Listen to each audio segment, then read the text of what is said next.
దయచేసి మీకు పొందుగా అనుకుంటారు. అంటే మరి మా ఫ్రెండ్ గారి రాసి దయచేసి ఎవరే కానీ ఏమన్నా ప్రభుత్వం చేస్తుందంటే ఆ మినిట్స్ ఎప్పుడు ఎత్తుకుంటామో జీవం వచ్చినాక మీ సమస్యలు ఏమి మేము అడిగేటప్పుడు అప్పుడు మీరు అడగాల మా సమస్యలు ఇది మాకు వచ్చేసి అప్పుడు కరెక్ట్ రాసిస్తారు. మీకు ప్రతి ఒక్కరు కరెక్ట్ చేస్తే కరెక్ట్ రాస్తారు.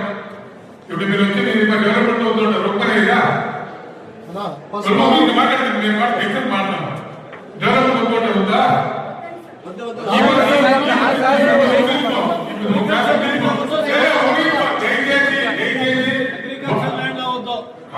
ఇప్పుడు చెప్తే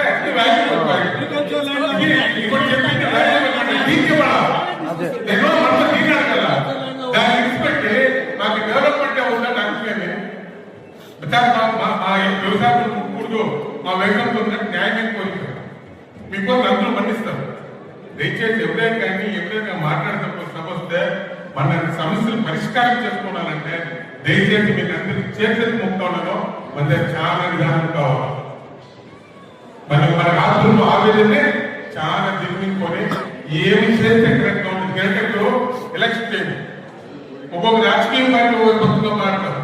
తెలంగాణ గొప్ప చెప్పేది తెలుగుదేశం.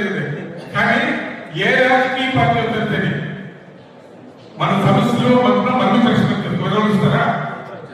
మా భూమి మేమే కాకపోతుందానే మేమే తిన్నానే మేమే పట్టుకుంటానే ఏమనుకుంటున్నాం మా పిడపాలను మేము చేసుకోవాలి. కాబట్టి దయచేసి ఏమి చేస్తే పరిష్కారం దాని పరిష్కారం మేము ఎన్నుకోవాలి.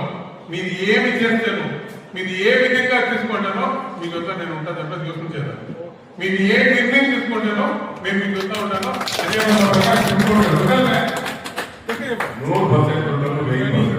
దయచేసి మీరు బాగుపడాలా మీ కష్టాలు ఏమవుతానో మంచి కానీ చెడు కానీ మేము మీకు వద్ద ఉంటాం. సరిపోతుంది చెప్పండి. దాంట్లో ఇప్పుడు ఉండే కలెక్టర్ పేరు చెప్పలే మాకు మేము ఉందామని చెప్పలే 100% మంచి కలెక్టర్. మనకి తొందర ఏమి చేసేది నాకు తెలిసినట్టు పెట్టుకొని యూజ్ చేసుకొని చేసుకోవాలి. వ్యవసాయ భూములపై మాత్రం డెవలప్మెంట్ తేవదండి సార్. ఓకే అది గ్రీన్ బెల్ట్ సెషన్ అండి అసలు.